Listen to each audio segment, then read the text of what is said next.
नमस्कार मित्र आणि मैत्रिणींनो.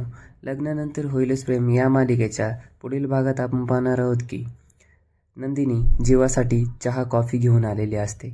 कपवरती लिहिलेले असते सॉरी, पण जीवा ते लक्ष देत नाही. कपवरती बाहेरून लिहिलेलं असल्यामुळे जीवाला ते समजत नाही आणि नंदिनी त्याला वारंवार सांगत असते, तुम्हाला जीवा हा कप ओके वाटतोय ना, असं होतंय ना, तसं होतंय ना. तर त्यावेळी जीवा म्हणतो, कप काय, कपासारखा कप आहे हा. तर नंदिनी बोलते की नाही, तुम्ही नीट पहा, कदाचित आतून वेगळा नसेल पण बाहेरून नक्कीच वेगळा आहे.